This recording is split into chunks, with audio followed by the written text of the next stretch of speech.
A new season has well and truly dawned, and it's all about setting the standard.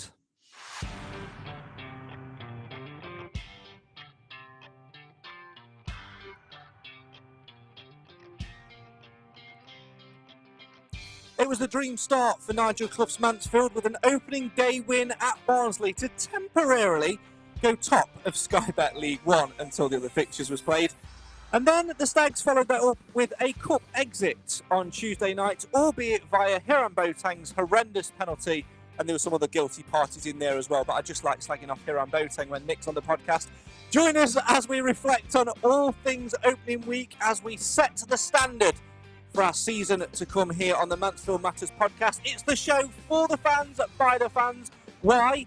Because Mansfield always matters, and as ever, we encourage you to get involved in the live feed and have your say on your team. The new season is underway, and the Stags are up and running with a bang.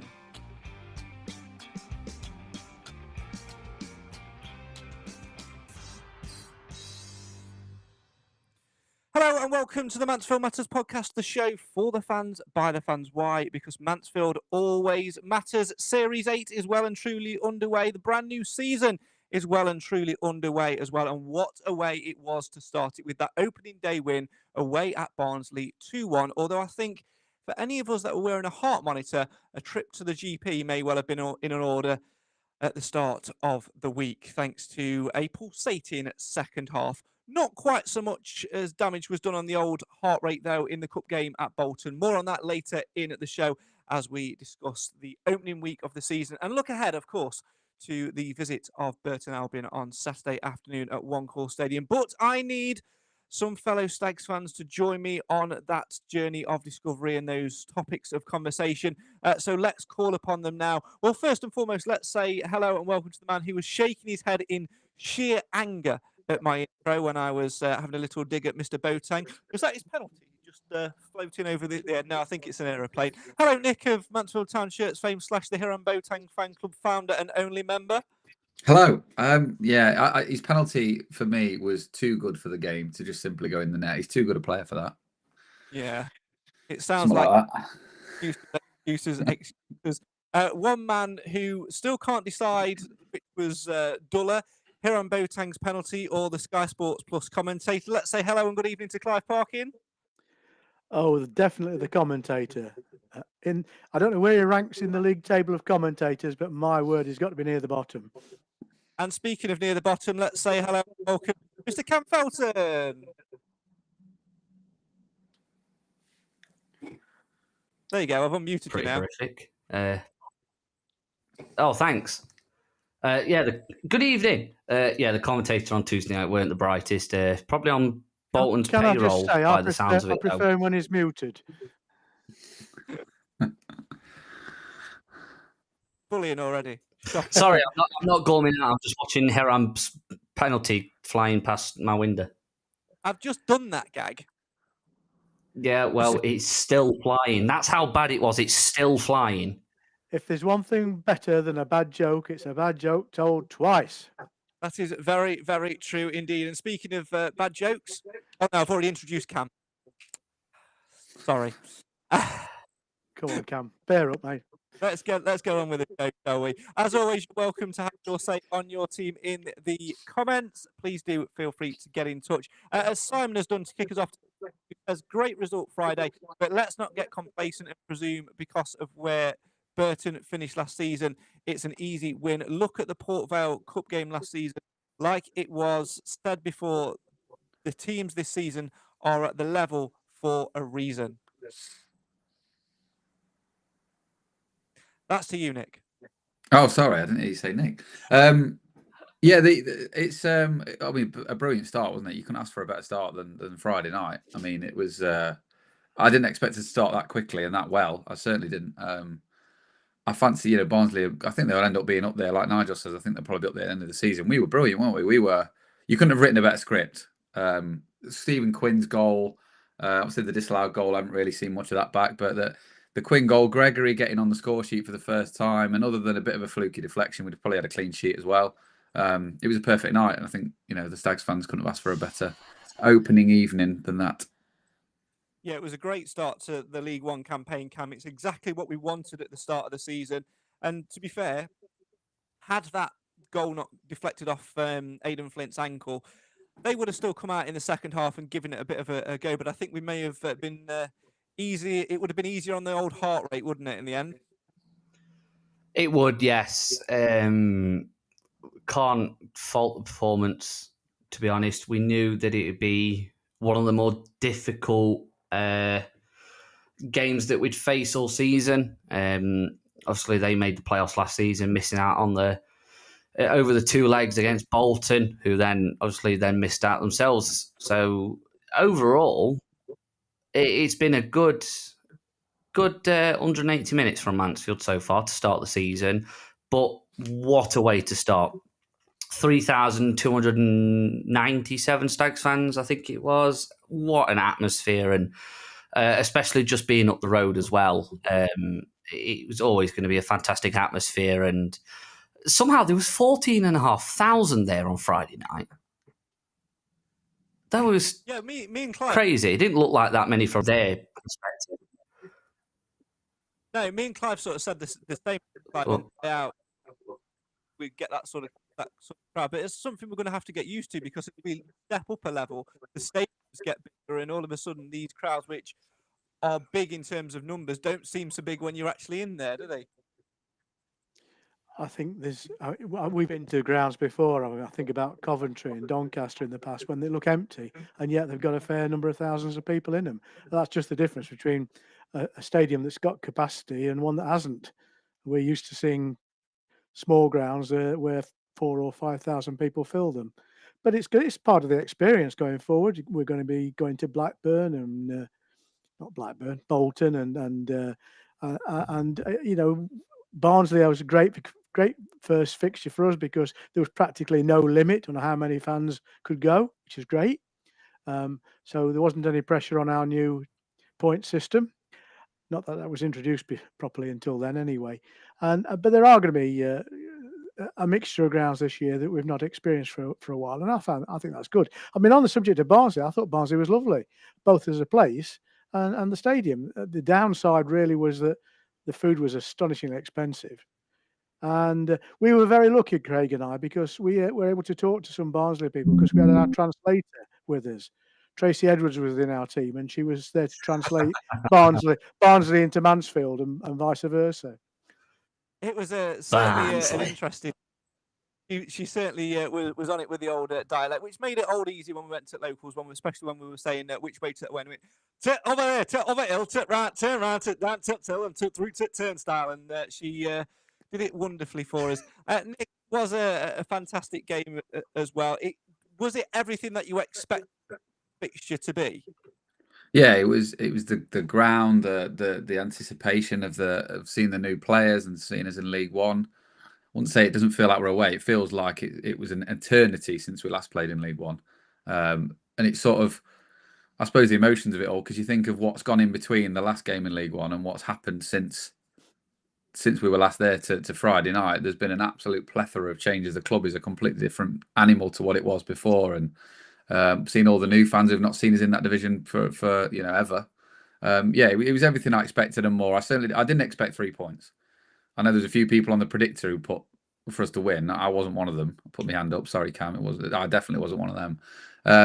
Fantastic. Couldn't have asked for any better start if you'd have written it yourself. So, yeah. I was fuming when that goal went in. I went 2-0, didn't I? Someone went 2-1 and topped the podcast predictions league, which it's round one, Cam. So we'll get there. I'll take it. You'll take it. Clive, we were also before the game, and we were sampling the atmosphere.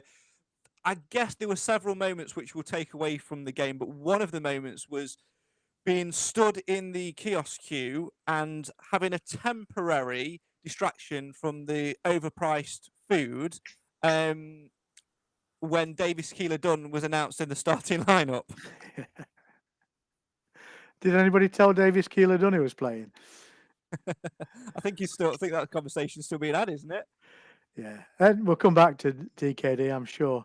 A lot of conversation around his situation. I'm sure we need to investigate that further. But yeah, I think we're going to enjoy games like that. And I felt we had a good chance of beating Barnsley because, I think with our preparation for this season has been good. And we've got our usual batch of injuries, but we've got a big and broad squad now. And I think when they're all fit, it's a real issue for the manager to choose his team. But the 2 goals we scored were great goals. We'd had one denied earlier. It was actually offside. I haven't seen the video. But that's not to say it wasn't well constructed. And I think for the first half hour, 35 minutes, we were unbeatable. Then, of course, our ex-player, who's their manager, said, "This ain't working. I'll do a quick swap around." And he substituted somebody on, was it 17 or 18 minutes? Yeah, I think. And then he adopted a much more forward and aggressive structure, which worked well for him. And in the second half, we were very much under the cosh, but we defended resolutely. And I forecast 3-1, if you remember, and had their goalkeeper not made a worldie of a save, that was from Bolton, wasn't it? Yeah. Then I'd have been quids in. But I'll settle for 3 points. Don't get me wrong. Absolutely, you would. Cam, let's talk about the way we came out and started.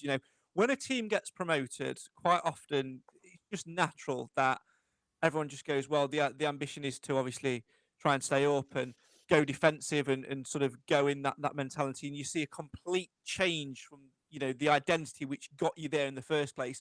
Nigel Clough has, he's took one look at that and he's just gone, no. And he's carried on playing the way he did. And you've got to give him credit for it, but also at the same time you've got to give him credit for doing what we didn't do too much last season, and that's when we're up against it, changing system. Second half for a long period we dropped Akins into right wing back, played with a back 5 essentially, and just tried to weather the storm. And we're going to see that more and more this season. We're going to have to be comfortable off the ball as well as on it. Yeah, you can very much say that in that first 20 minutes, we completely caught Barnsley cold. They did not see that coming. The way that they reacted, they just didn't know what to do. Every time they get rid of the ball, it was coming straight back at them. And that's the attacking intent that we need to be showing. And we've got the players to do that. And you... adding to the mix the players that we've brought in, because we've been guilty in the past of when we've got the ball into a good position, not crossing it in. Obviously, Jordan's very comfortable with just getting the ball into the box, but ever since Stephen McLaughlin got injured, we've been a little bit imbalanced on the left-hand side, shall we say. So bringing somebody in like, as Clive has affectionately called him, Tracy, can you do it in a Barnsley accent in honour of her, please? Tracy. Tracy. No, don't bother. We were just... Yeah. We just looked at attacking threat every time we went forward. And, yeah, Barnsley couldn't deal with it. Obviously, it was frustrating that we did concede a complete fluke, but and it did... turn the tide on the game. Obviously, making the sub, we knew that we were going to come under the cosh because they changed style and we needed time to adapt to that. But obviously disappointed to concede. But resolute defending was by far the biggest positive from Friday night, because there was chances where we could have conceded 4 or 5, but then we did actually still have an attacking threat, and Will Evans unlucky not to get himself on the score sheet. Hiram Boateng, very unlucky again. There were a couple of occasions where we could have got shots off earlier, but overall, that is, if you want to say a perfect start to the season, that literally is first game in League One for 21, 22 years, and that's the performance we put in. It's superb. Doesn't matter how you do it, as long as you do it. Nick, let's continue that conversation about defensive players. And we were talking last week about players that we brought in. We mentioned Tracy there, but the man who was outstanding on Friday night, and if we were doing a man of the match, I'm sure would win it absolutely hands down, is Desi Oshalaja, or as we affectionately call him on this podcast, Dave. Yeah, he was. He didn't scream centre back when we signed him, did he? And we looked at him, and they played him attacking midfield last season. But he was fantastic. I mean, very quickly touching on Blake Tracy, he was my man of the match on Friday. I thought he was superb. I know he's now done his hamstring in sprinting in the 98th minute or wherever it was, when he sprinted up one length of the field to the other. But he surprised me actually with how physical he was, because I think last season for Swindon, didn't he get beaten by a header by Will Swan? He was the fullback, wasn't he? And he got out-jumped by Will Swan. So I thought, oh, he's going to be a bit of a light touch. He was physical as anybody else on the pitch. He won more headers than anybody else, I think. But Oshilaja's very much surprised me, and also makes you think, if we do get our centre-backs back, that how good he'd be in centre midfield as well. I have to issue you with a verbal warning. Can we refer to him Dave. by name, please? Thank you. Dave. If we do get centre backs back and he ends up in midfield, I think he'd be some midfielder as well. But yeah, everyone we've signed has just fitted in like a glove. Blake Tracy, Dave, Bacchus, they've all just fitted straight in. And Will Evans came on, looked like he'd always played for Stags. I thought he was brilliant when he came on. He gave us a real outlet. And Aikens turned into prime Cafu again at right back. I don't know. I honestly don't know how Clough does it. Aikens was having a shocker. I mean, I'm one of his biggest fans, but he was having a shocker. It was like it was a competition winner up front again for a bit. But then all of a sudden, he goes to right back, and he was brilliant. He didn't lose the ball. He out-muscled their players. All of his balls up the field went to Stags. Yeah, I don't know how Clough does it. He just all of a sudden just turns, Mbappe into Alexander Arnold, just like click of a finger. They just check. I don't know how he does it. It's just because he has magical powers. It's the same with Uncle Stephen. He just does what he does. We'll talk about his goal in a minute. But one person we've not mentioned yet, Clive, in that sort of new player ilk, is the man who scored the second goal, Lee Gregory, who's barely played in pre-season and yet comes in, and straight away it's like the light bulb just clicks on. And for me, he was a real pivot to the way we attacked physically against their back four, dropped deep when he needed to come and collect and create a bit of space, and took his goal superbly well. And I think we're going to score a lot of goals through him playing in that way. Yeah, you can't buy that sort of experience any other way than we've done. I mean, the lad is aggressive. He knows how to score. He is a fox in the box as well, which is something we've not had for a while. But he takes a very simple view of the game. Get up there and head it. Get up there and kick it. And if you're in those positions and you've got the confidence in yourself, you'll score goals. If I've had a criticism of our club players for the last couple of seasons, they seem to want to walk goals in rather than shoot. And what you need is somebody who's prepared to just take it on.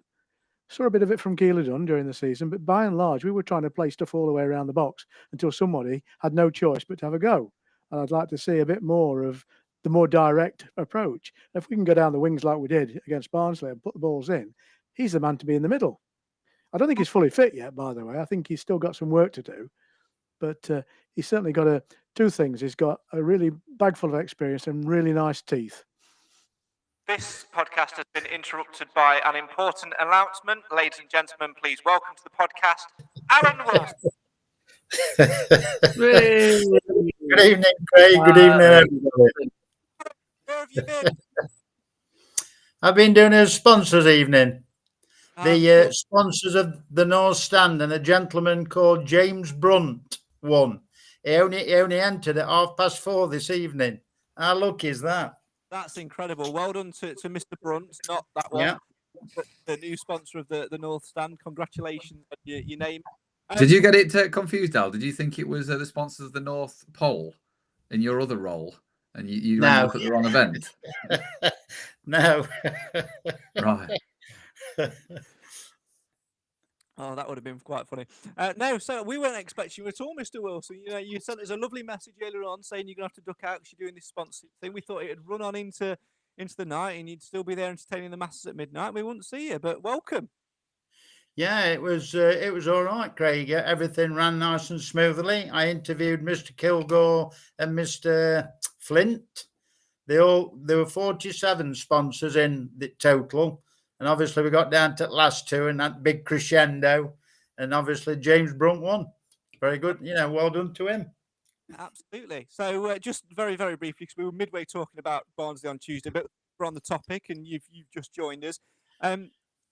Flint, Kilgore, what were there? I'm sure you would have spoke to him about the opening of the season and Kilgore's injury progress as well. Give us the inside info, please. Basically 6 to 8 weeks.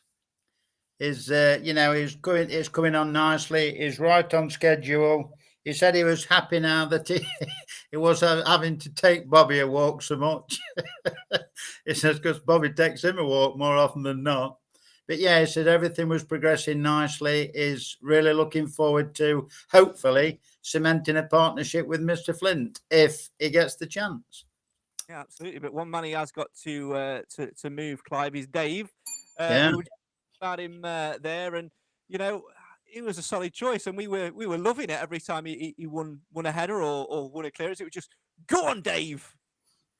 Yeah, I think we're going to see a lot more of that lad. I think he's got an abundance of scope and talent, and we're only just starting to see it. So I'm really looking forward to seeing a season with him right in the middle of everything we do, whether it's deep in defence or, as was alluded to earlier, bringing him forward into a midfield role once our more obvious centre-backs are available.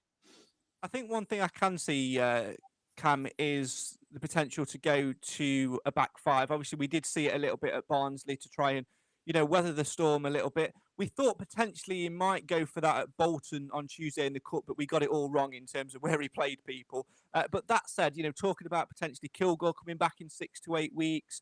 You've got Elliot Hewitt on the cusp. You've got Bailey Cargill at some point going to return. We will come up against teams where we need to be a little bit defensive. And a back three of Aidan Flint, Dave, and Alfie Kilgore with, potentially Hewitt at wing back and Tracy at the other wing back. I'm drooling at the prospect already. I think that could be a real good, solid base for us and a good attacking outlet as well. Yeah, it provides us with the option that we can drop into a 5, and we know that in theory that drops to a 6 as such, because we know that Lewis Reed drops very deep and digs us out defensively as well. And we know that defensively from set pieces we're pretty sound in the fact that so we've got all these big bodies, but then we've got attackers that can more than hold their weight physically in the box in Gregory and Akins. So we've got so many options, and it is actually a year ago today that Mr. Kilgore actually did do his injury. It's a year ago since Doncaster away. So obviously it's very, very sad that he's missed over a year of football, but if he's obviously pretty annoyed that he's not playing, but he's looking positive and looking forward to the next 6 to 8 weeks before he can be getting back on the grass and doing some ball work, and then hopefully we'll have him back in by Christmas. All things go well, touch wood and whatever. Because you'd probably say we have missed him. It's very difficult to say because we'd only seen him in 2 games with Aidan Flint, and it was very difficult to say what would work and what wouldn't. But the sort of players that they are, you just know that it's going to work, and what a centre-back pairing that is. I wouldn't fancy being many strikers in this league if that's the defensive partnership you've got to try and get through.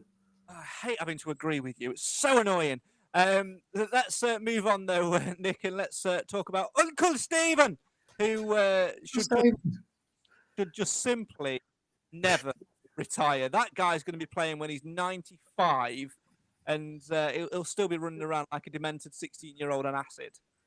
You did. You sounded Welsh when you did your impression, which surprised me a little bit. Yeah, he's. It's not Welsh. I'm not sure what that is. I'm not sure. He's like something lives underground. It's Taffy the leprechaun. Yeah, I think it's something like that. Yeah, it was a brilliant goal. It came out of absolutely nowhere as well. We had 2 shots from long distance, and they both went in, didn't they? With Bacchus as well.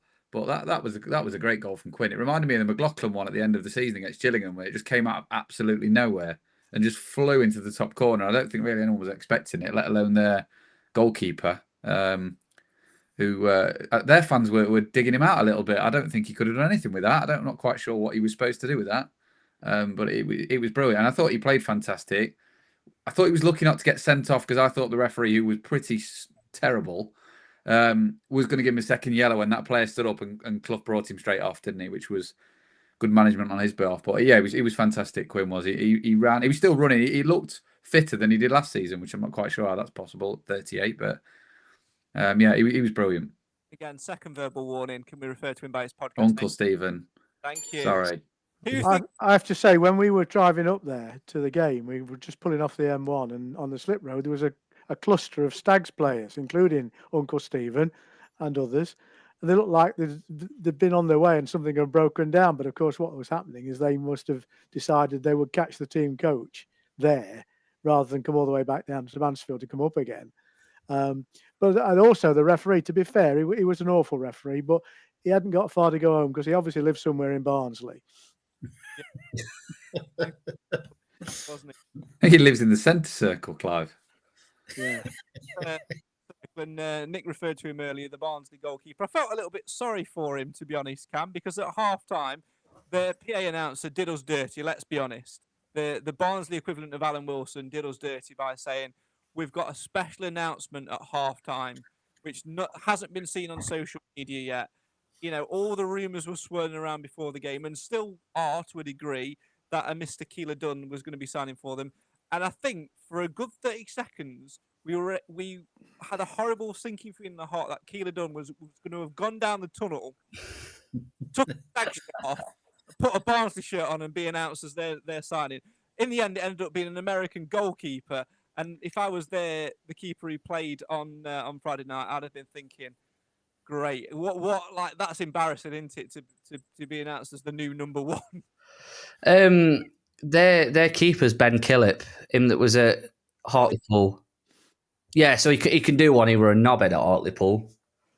He was one of these proper shit-ass players that you just rattled you constantly, but he was a terrible keeper. Still don't know how he got a move to League One. Can I just say, you speak so highly of you, Cam. Oh, but no, he was a horrible keeper to come up against. But no, I mean, it's got to stink. I think they reading their social media before, they were like, kill it, really? So obviously they knew that they didn't rate him all that much. And to be honest, he didn't have the worst game. I just don't feel like he couldn't have done anything about the first nearly goal and the first actual goal. The second goal was maybe a little bit, could have done a little bit better. Pause you there. You're going off on a tangent, and this is not Barnsley babble. You've got to. But I'm going to pull it back. I'm going to pull it back. I'm going to pull it back, right? Is this not Barnsley Matters? Because if it's not, I'm going. That's all I came for. No. Tyke talk. I'm here for Tyke talk. That's what I'm here for. Get that made. There you go. Barnsley. Got yourself a name. No. As Tracy says in the comments, the announcement fell flat. No one seemed interested. Well, there was a lot of people interested, Alan. There were about 3,000 from Mansfield just making sure it wasn't Keeler Dunn. If you were him, you'd just be waiting for this window to be slammed shut, wouldn't you? Because it's bound to affect you, isn't it? The amount of rumours and hearsay that's going on, especially, you know, when you're playing against the club that you're heavily rumoured to be signing for. I'm going to say it all depends I know everybody loves a rumour, but, you know, when there's truth around the rumour, there's rumours saying that Nigel and John Radford, whoever it be, one of them said it's not going anywhere for less than $1 million. So if nobody offers at least $1 million, I mean, we ain't got to worry as far as I'm concerned. But also, if you think about it in the other aspect where Davies Keeler Dunn is quite happy at Mansfield. I can understand, you know, the wages. I wouldn't say they were that much of a better team than us, to be fair, after watching them.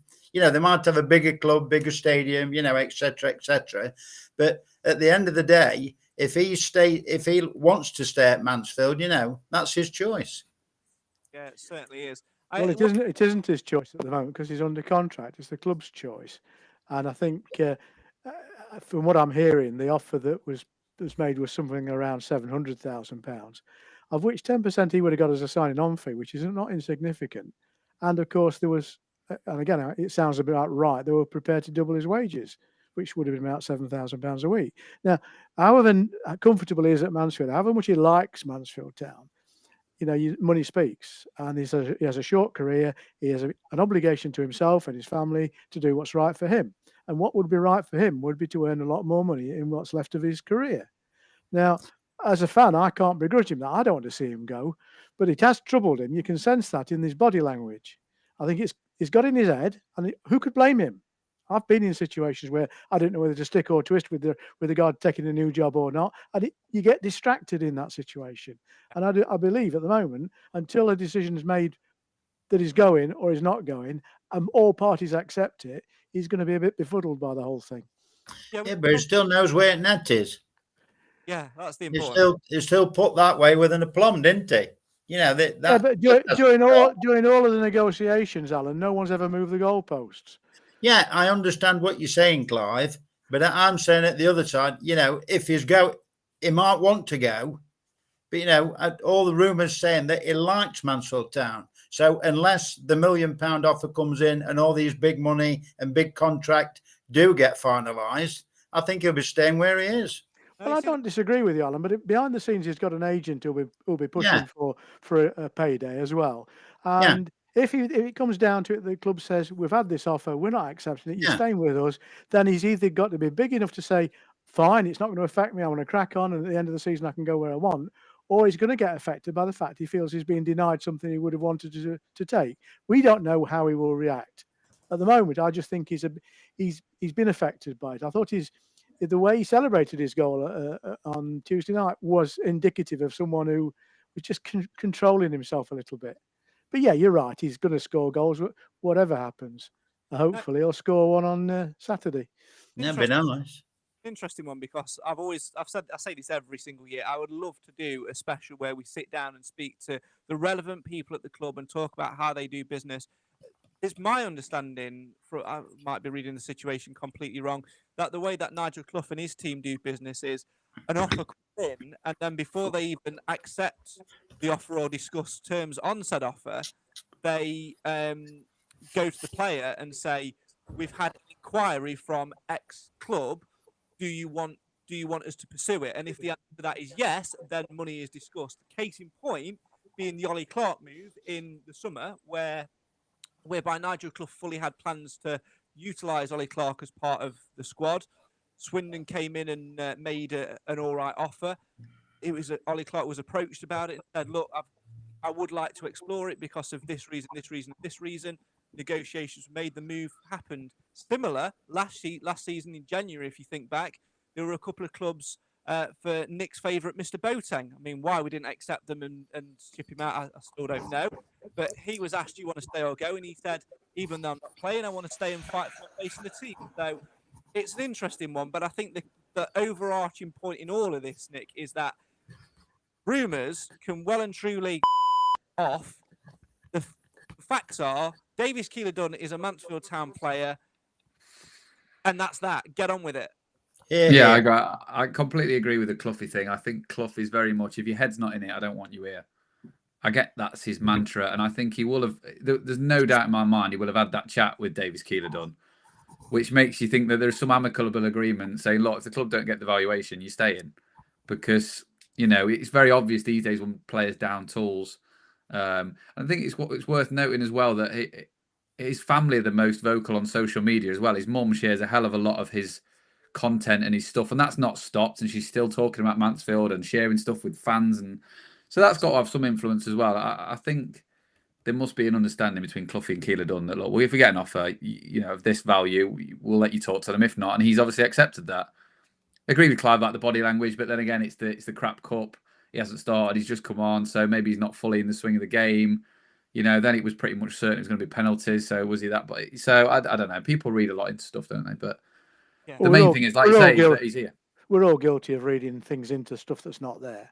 Yeah, I mean, I spoke to Bobby Assel before, and obviously he's the academy director, and said what was his opinion, and he was going to go into the director's room as I spoke to him and said that he thought they would discuss a deal. But I think they've moved, not necessarily moved on, but they've signed a midfielder since. They're looking at strikers since. I think if they were going to sign a marquee player, they may think it's now too late. I know it's technically not too late, but if they think Mansfield are going to play hardball and he's a bit 50-50 on the fence, they may just drop it and go, well, we'll move on then. Well, and that's perfect for us. And let's hope they do. And let's hope it's not Hamilton, where, if you remember when Hamilton first got picked up, not the racing driver, the footballer. Yeah, CJ, he just went off the rails. But I don't see Keeler Dunn doing that. I think he's too good a player to... I should have said off the track, shouldn't I? That'd have been better for Hamilton. I think Keeler Dunn is too much of a good player. Even when he's at 50%, he just, he sauntered on at Grimsby and scored a worldie out of nowhere. This whole situation reminds me of the old Danny Rose situation from quite a few years ago. Done by tried to persuade from he who shall not be mentioned, so that no other ginger in the podcast does a ridiculous impression. But sometimes there's something substantiated when it comes to transfers, but it's all been hearsay.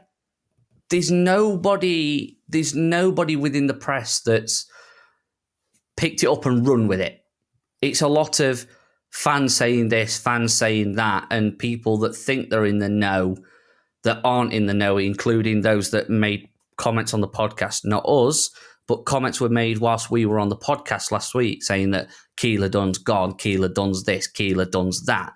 Ex-players have said it, and it's just been absolute tosh so far. So it is a lot of, like Clive said, it is a lot of people looking too much into things. I can't see him moving, and I think Ben in the comments is right.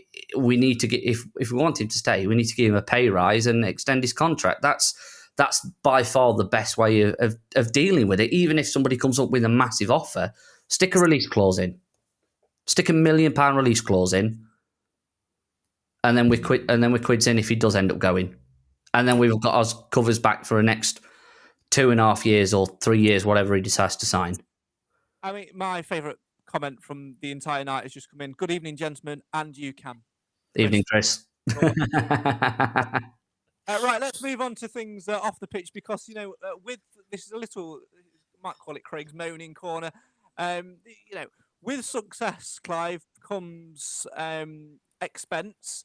Obviously, ticket prices, we're seeing a little bit of a difference in them. No, we're not talking about point systems or Lincoln away as yet. What I'm talking about is the price of sausage rolls.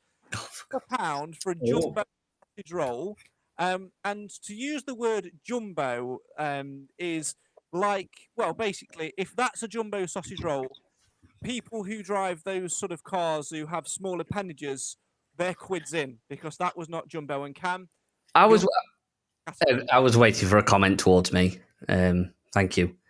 It's the way of the world, though, isn't it? I mean, yes, it wasn't as big as you expected it to be, but you buy a Curly Whirly now, it's nowhere near as long as it used to be. I remember when Curly Whirlies, it took 2 of you to carry it. You've got a Curly Whirly, you need to pluck it out. Anyway. I don't want to talk about chocolate because Craig still owes me a cream egg. Oh. Doesn't he? Oh, Jesus. Let's talk about the Cup or whatever it's called this year, Nick. Obviously exited on Tuesday night at Bolton. We won't talk about the penalties of yet. Let's focus on the 90 minutes. And actually, if we take away the exit part of it, albeit on a penalty shootout, over 90 minutes, we gave another good account of ourselves, which is why this podcast tonight is aptly titled "Setting the Standard." Yeah, I thought, to say we played a few players out of position and a few players who hadn't played and had 90 minutes, I thought we more than matched them. There was no way you look at that and go, well, they were the relegate. They were the team who just been promoted, and they were a team who were expected to finish in the top 4. I thought, we acquitted ourselves really well. I had no negative comments on the game whatsoever. The penalty shootout is the penalty shootout. It is what it is. It's a lottery at the end of the day. But the 90 minutes, we more than held our own and could have scored. I know they had the odd chance here and there, but we could have scored goals. I thought we looked really good on the break. We got in behind them quite a few times. A couple of offsides that maybe we could have held our run a bit better. But I think overall, we were very much, you could argue, the better side at times. And I think that's massively positive off the back of Friday as well. to say we've held our own against a very good team at home. Absolutely. We're going to continue that conversation in just a minute. As always, you're welcome to have your say on your team. This is the Mansfield Matters podcast. It's time to take a very short break. And when we come back, we'll continue talking about Bolton on Tuesday. And we'll look ahead to another B in Burton on Saturday, play podcast predictions, and a little bit of something else as well.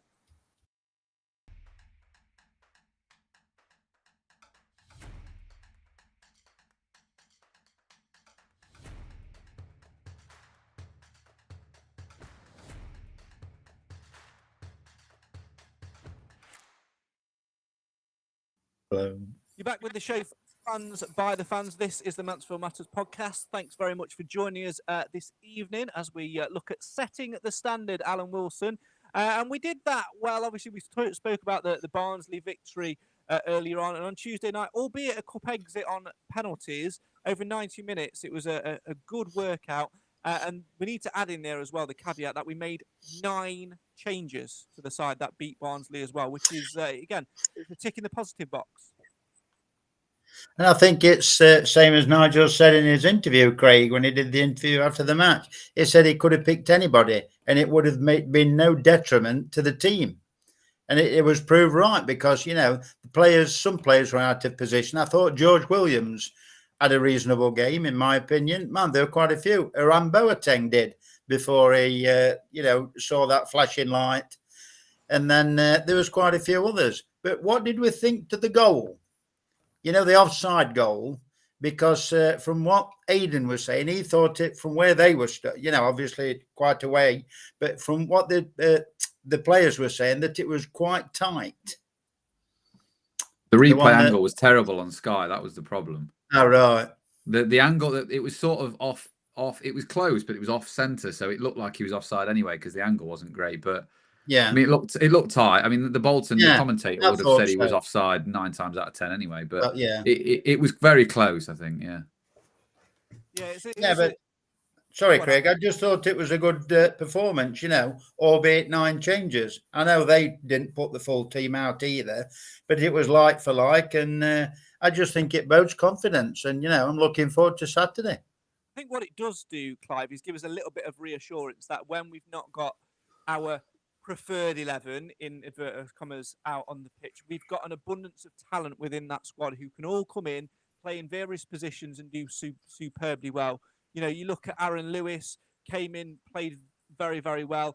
Ben Quinn, again, got his first proper start, had his first proper run of minutes against good quality opposition, didn't look out of place, looked really lively. And I know, he gets a few critics, and I know I've backed him to be top scorer this year, which is a long shot.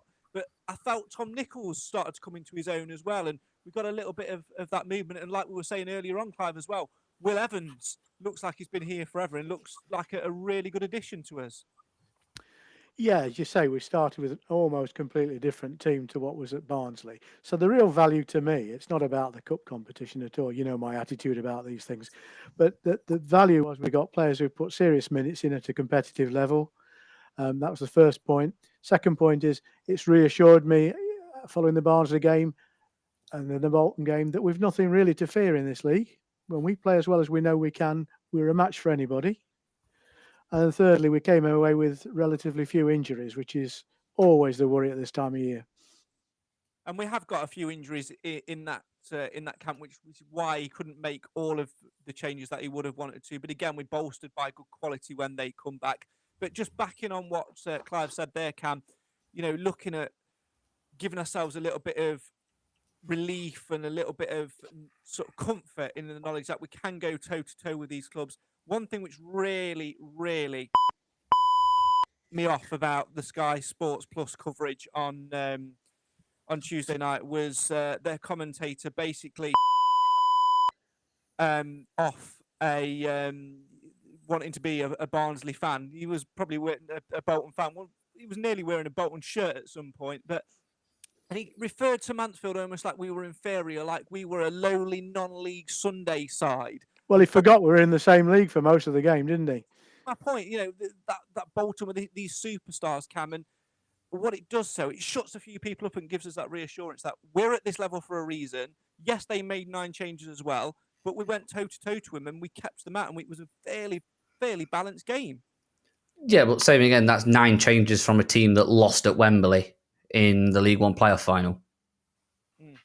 I don't see how that's a negative in any way for us. I think it's more of a compliment than anything to us. The fact that we've gone there and we've rattled them, and I think what tipped the commentator over the edge a little bit more was Mr. Boateng's tackle.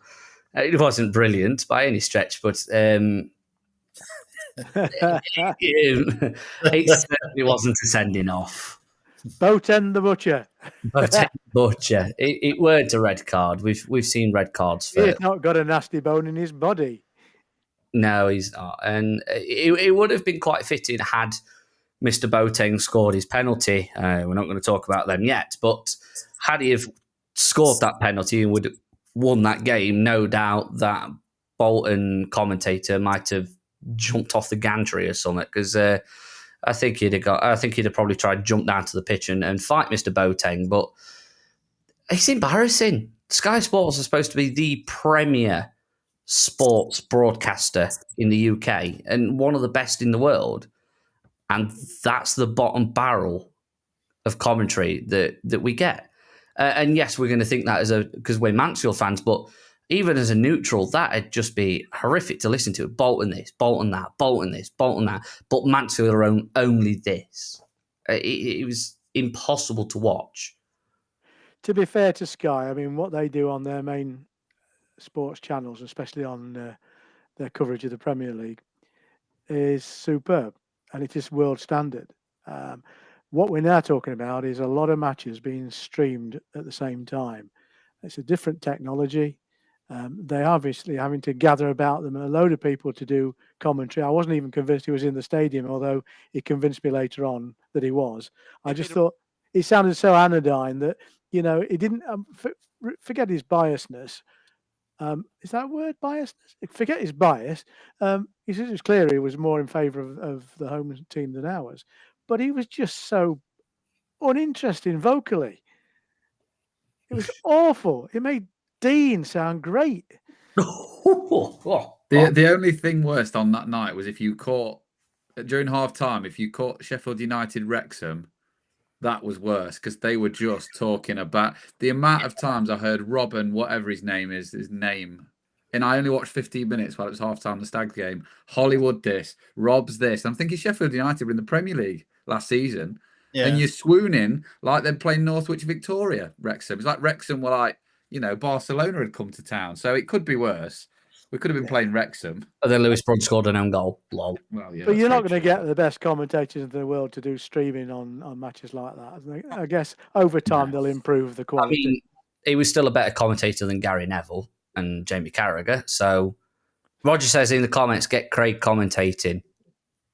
I think that would be very biased. Craig would have been harsher on Boateng than the fella from Bolton, to be fair.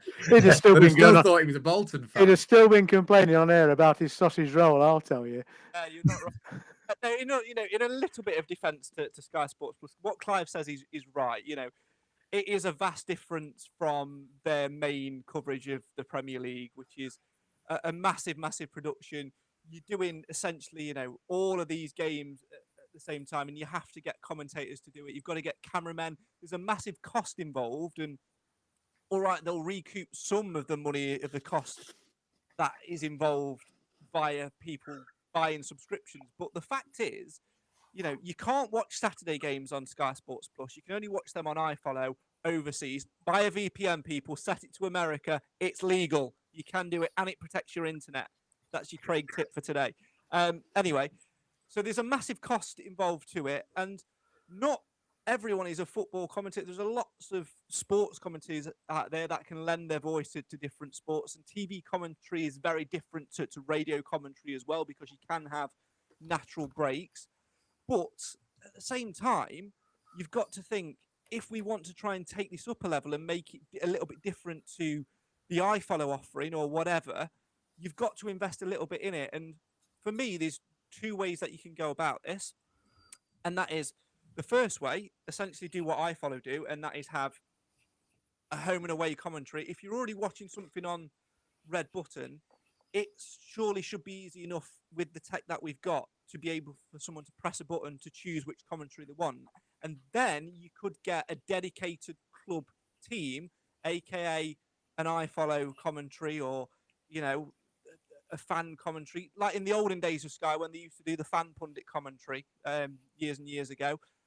Or the second thing to do is invest a little bit more money, train commentators up, and most importantly, I think, which is why it felt a little bit wooden, it felt difficult to listen to, get somebody to bounce off, because as soon as you, like, obviously, you know, people will know that I've done commentary before, radio commentary, never done TV commentary.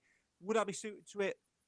Probably not, because it's a very different thing. But whenever I used to do commentary on my own, I found it a million times harder to do because I didn't have anyone to bounce off.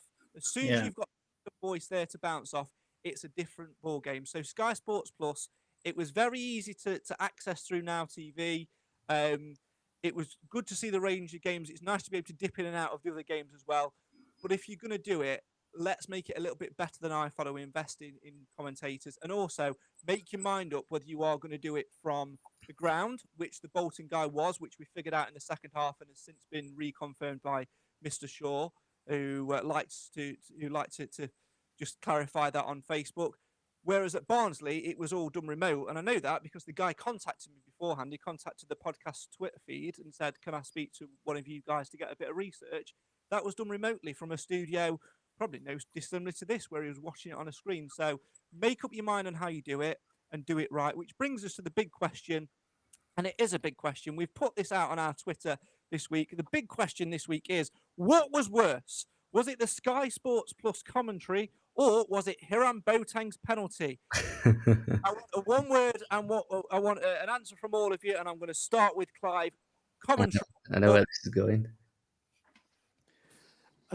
I'll forgive any player for making a mistake, so it's got to be the commentator. Alan, commentary or Boateng? Commentary. Cam, commentary or Boateng? Boateng. Nick, commentary or Boateng? Sleep with that. I've changed my answer. The right answer is Will Swan. That's the answer. I'm going to go option C. No, the commentary was dire. Awful. The official answer is 63.5% of you on X said that the commentary was worse than Hiram Boateng. Quite right.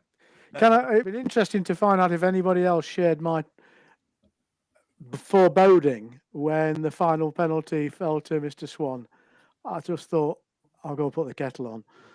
I don't think Lewis looked confident either. No, I mean, it's amazing because according to Clough, they'd been practicing penalties and they were enjoying doing it. But on the night, it's always more pressure, isn't it? The only query was about DKD, wasn't it? Why didn't he take one? But again, I don't think I've ever seen him take I one before. understand the players make their own decision who's taking Yeah, it. no, I imagine they do. I just thought he might have been higher up than Which than where might he was, suggest but what I was saying earlier, that he's just not quite mentally right, you know?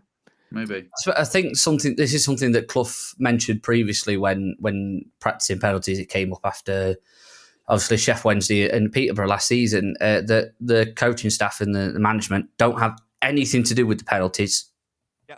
All they say is get it on target. Don't matter where you want to go, get it on target. What did Boateng not do?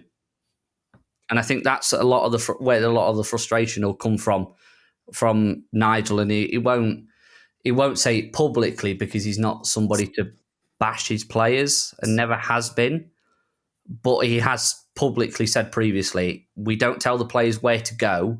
We just tell them to get it on target. It's up to them what they do with it. Just get it on target. That's all we tell them to do. And if you want to see how it's done, watch Elliot Hewitt's on repeat, because, oh my word, that was an absolute banger. Keep your comments coming in. Have your say on your team. We'll wrap a few of them up towards the end of the show. There's a fair few coming in as well. Chris says that the best pie is Stockport. We were talking about pie earlier on.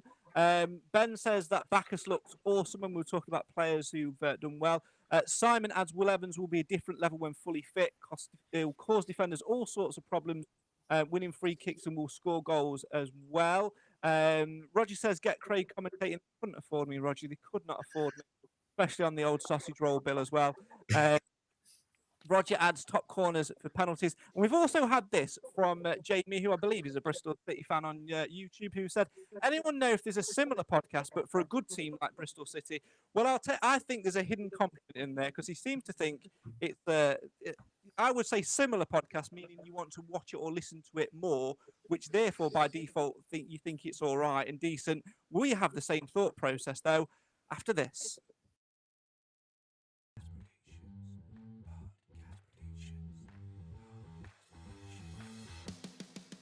So can you be the master or an embarrassing disaster?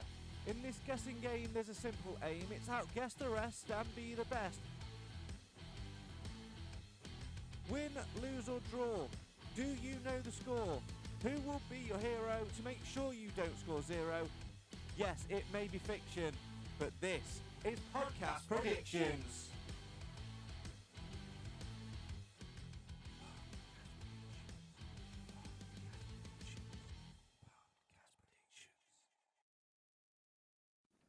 And if you think that's a terrible jingle, you should listen to last year's jingle. No. Last year's is a banger. I'm a big fan of the whispering, Craig, because I can just picture you just doing the whispering, just sat on your own, just whispering podcast predictions into a microphone, thinking, "Where's it all gone wrong? What am I doing with my life?" You want the option for that? Yeah. Well, let's play a very quick game. Yes or no? Did Craig whisper podcast predictions in the recording, Clive? Yes or no? I couldn't hear you, so yeah. That means you must have turned it down. You must have done it at full volume and whisperized it. Yeah, you're the whisperer. You've whisperized it, haven't you? No, he used these techie little bits on his mixing desk. Yes, that's a joke. I have just had. I just want to go slightly back to the penalty very quickly. I've had a text from Hiram Boateng saying to Cam, just remember the first rule of the Food Hub Challenge is always get it on target. So, I mean, I haven't said that.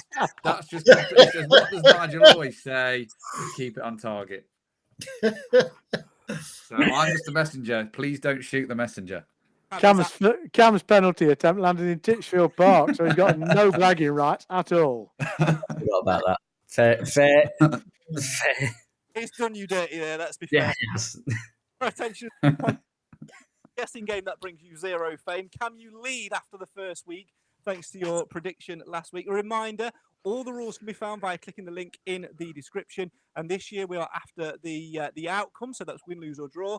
And as it says in the jingle, what will be the score? And you need to pick your fancy captain. Stephen Quinn was the pick of fancy captains last week.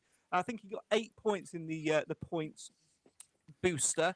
So we'll have a full league table for you at the end of the month as well. Can I just correct you, Craig? You're breaking your own rule here. You called him Stephen Quinn. Oh, no. Ooh. Shame on you. I know. Verbal warning me. I'll take myself out of the podcast. Cam, give me your prediction, please, for Burton on Saturday at One Call Stadium. Oh, 2-0 win. And Keanu Bacchus. There's fancy captain. Good choice. Nick, you're up next. 2-1 Bacchus. Ooh, okay, so another Keanu Bacchus one. Alan. Mansfield 3, Burton Albion 1, Lewis Reed. You swine, Wilson. That's the second week on the trot you've done that to me. You bloody swine. Well, how did I know what you were going to say, Clive? There's nothing to stop you doing exactly the same. There is nothing to do and do exactly the same, and I'm not going to say anything yet because I don't want to give you advantage as yet. So, Clive, I'm going to let you have your prediction. Outrageous. 2-0 win. Will Evans. I am also going to go for a win. I'm going to go for a 3-1 win. Ooh. I'm also going to go for Will Evans. Wise choice, Clive, not going for Lewis Reed in terms of the fantasy captain, because there's a suspicion that he might not play due to injury. So if he doesn't play, Alan, you're going to be losing some points. It's probably going to get sold to Barnsley anyway. I think he'll be all right. It was only something to do with his heel. He's a very quality lad, and he'll want him playing if at all possible. Absolutely. And a reminder, if you want to play along with podcast prediction, you can do so. The link is in the description. And a reminder, Cam, that you must submit your prediction by when? 1 hour and 1 minute before kickoff. No later than, so you're not influenced by team selection. If you didn't play for the Barnsley game, don't worry. You can play. You can play at any point. You could literally not play all season, play on the final game, and then win the entire thing. It's it's simple as It's that ridiculous. Chris in the comments, Alan, says, bring back the biscuit song as the intro. Now, earlier on, you interviewed 2 Stags players, and I gave you specific instructions before you left to ask them a certain question. Did you ask them a certain question? No, I'm afraid I didn't. I was asking other questions on the evening, Craig. One job. One job. One job. Well, with that, it's time to punish you then. If we're not going to have the biscuits, I think we've got time for a very quick other game here. And of course, it is. I haven't got a jingle for it yet, but by the next time we play it, I will have a jingle for it. It's time for... Not that bloody bucket again. Oh, no. Oh! If the answer's Aidan Flint, I'd be very surprised. Aidan Flint's not in there. It's time for What's in Craig's Bucket. Is it a bird? Is it a plane? Is it a spoon? Is it a fork? Is it an animal that can talk? No. It's Craig's Bucket.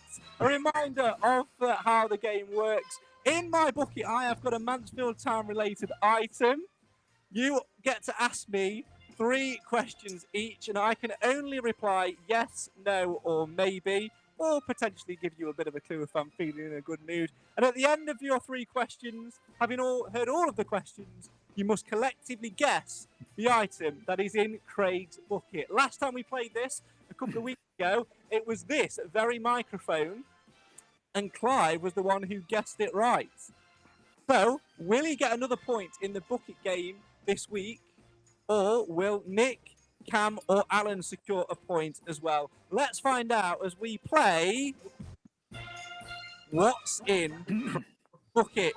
Now, this is how it's going to work. We're going to go as it'll be Clive first, then Nick, then Cam, then Alan for the questions in that order. So, Clive, as the leader of What's in the Bucket, you get to go first in your attempts to find out what is in Craig's bucket. Don't you rattle it first? Do you rattle it first so we get a bit of a hint? I can rattle it if you want. Yes, please. There you go. It's empty. That's a marshmallow. Stop stealing my questions. It's not. Right, Craig, let's get to this serious on this now. My question is it the fossilized bone from a creature of the Jurassic era? I was going to go Neolithic. No! Don't you just hate it when somebody steals your question right just before you get there? Is it edible?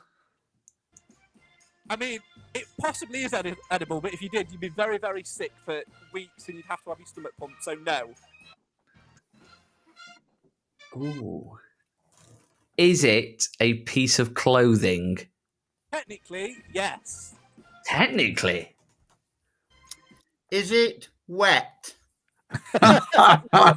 It's not soap, Alan. How many times? It will never be a bar of soap. Craig, is it wet? No, not right. Right, thank you. So I do need to wait, so if we could hurry this up. Take it, base.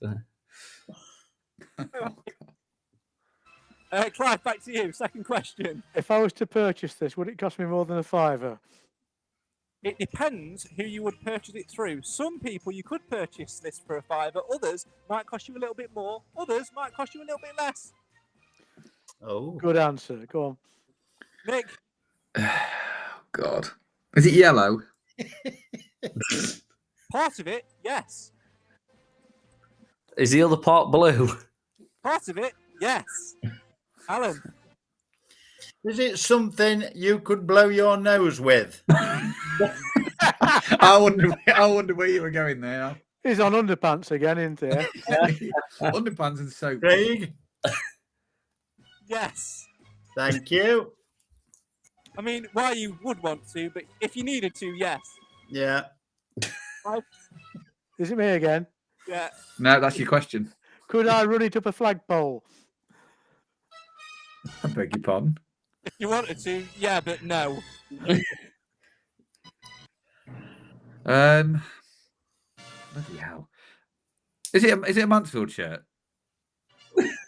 I mean, you can't guess until the next round, so no. Oh God. Hang on then. Is it a bar of soap? You've wasted your question. Bar of soap. Cam? Oh, is it something you put on the wall in your house? Yes, you can put it on the wall in your house if you wanted to. Alan? That does not help. No, that's done me then, because I was going to say handkerchief, but that's done me if you can put it on wall. If you got this is your last question. Make it a good one. Is it me? Oh, it's No, it's Al. Wait for Alan. I did say handkerchief. Oh, right, that was your question, was it? No, it's not a handkerchief. Right, it's time to get your guesses in. What's in Craig's bucket? Let's go in reverse order. Alan Wilson, what's in Craig's bucket? I've no idea, Craig, so I'm just going to throw it out there. A sponge. Cam Felton, Oh, that's not a bad guess. Oh.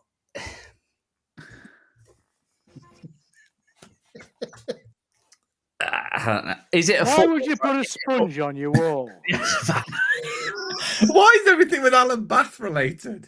Is it wet? Is it a bar of soap? Is it a sponge? He's not in the bathroom. He's sat in his office. I think we should go around to Alan's and look at his bathroom wall.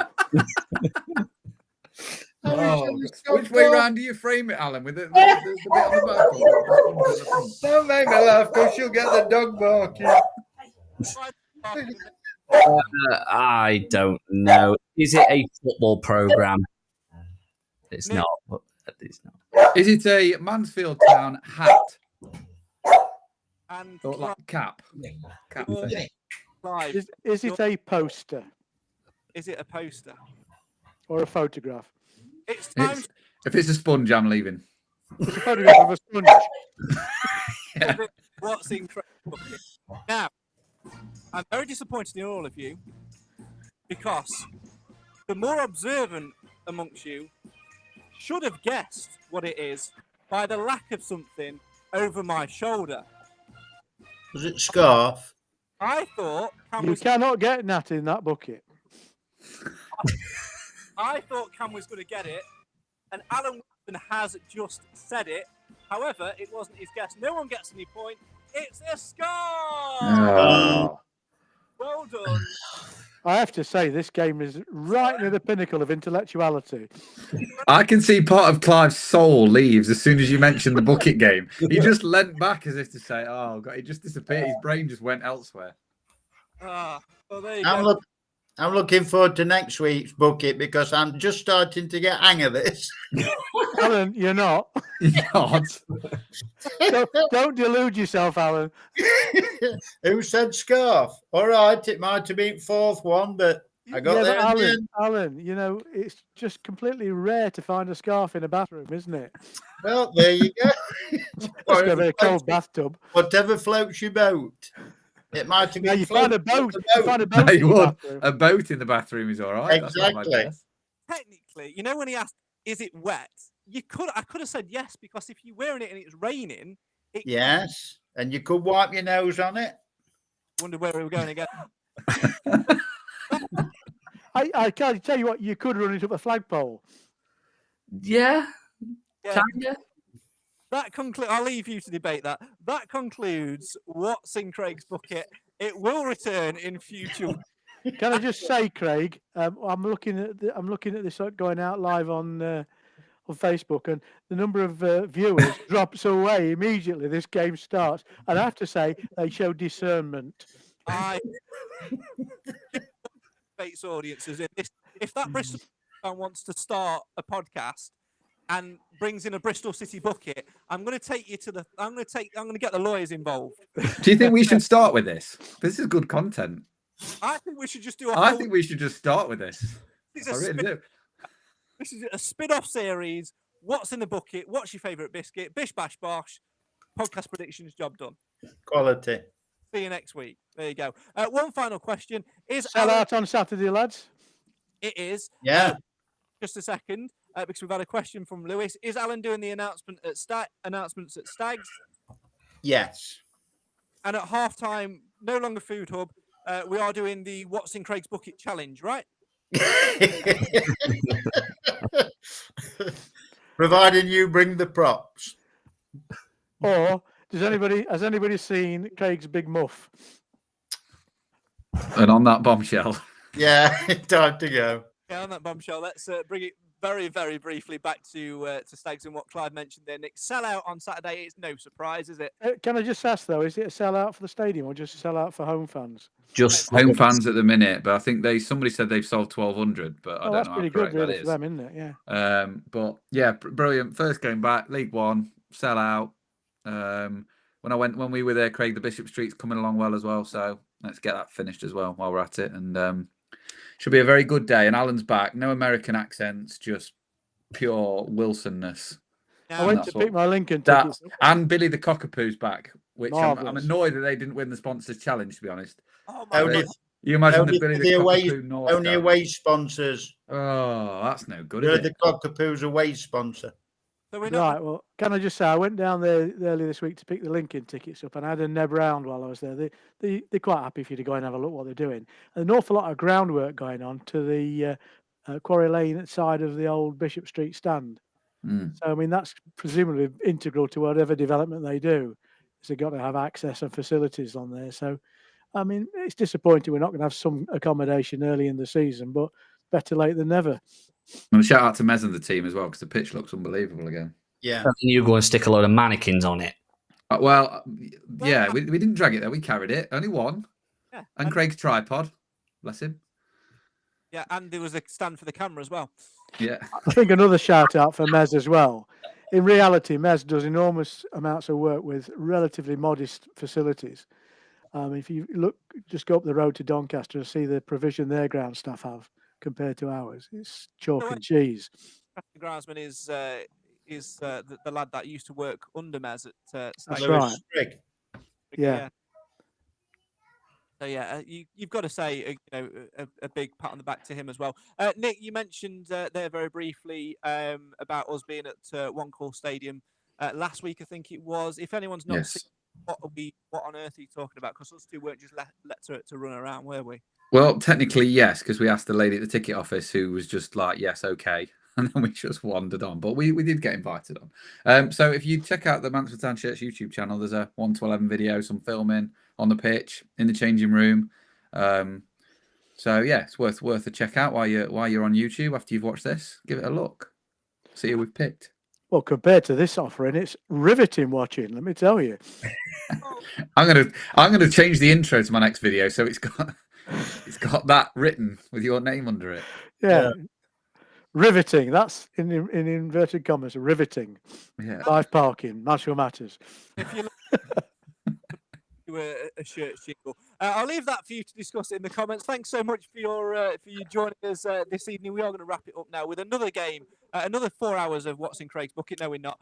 We are going to leave it there. If you want to play along with podcast predictions, please do so via the link in the description as well. And play along with the new EFL league as well if you want to. Search Mansfield Matters on there and join in our little mini league as well. We will be back with you hopefully at the same time next week. Reminder, podcast predictions. Just league games only this year, but we have got a cup game in between as well when we go and take on Mr. Evans' Rotherham side in the Milk Button Cup or whatever it is called this year. Enjoy Saturday. Let's hope we can get to all 3 points on board.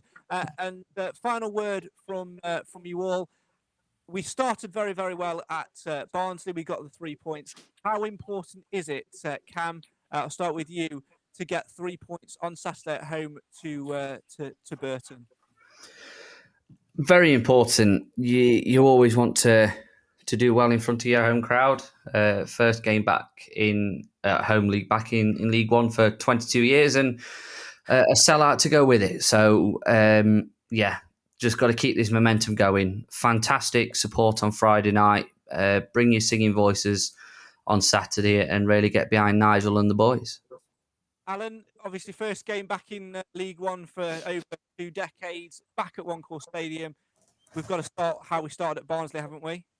Yeah, let's start on the front foot. Let's show them how we mean to go on. And I don't think there's nothing to fear, not with Burton Albion. Nick, Simon in the comments just put the word momentum. He's absolutely spot on. Yeah, just don't lose. But a win would be very, very nice, wouldn't it? But yeah, we've got every chance of beating Burton at home, 100%. And Clive, how to pick up on Nigel Clough's point, we need to be bankers at home because that's where we're going to consolidate our position in this league. I was going to say, and Clive, how important is it for the price of sausage rolls to be less than £4? But come on, do you know? I don't care. Come on. Get him off the podcast. Get him off. Yeah. Ow, ow, ow, ow. Roy Keane. What did you say, Sam? Oh no! Ow, ow, ow. All right, no problem. Right, we'll see you next week on the Mansfield Matters podcast. Oh dear, oh Clive. When you said about Curly Whirly. So there you have it. Another Mansfield Matters podcast is over and done with. We have well and truly been setting the standard in our first 2 games at Barnsley and indeed at Bolton, albeit an exit in the cup. On to Burton now, where several ex-players face against their old employers. But let's focus on their current employers and get another 3 points for Nigel Clough's Mansfield Town. Get your singing voices on, be loud, back the boys, and don't forget to play along with podcast predictions. The link you need is in the description. And join us next week as we recap on Burton, Rotherham, and a hell of a lot more in between as we find out whether or not Alan Wilson announced a goal like this.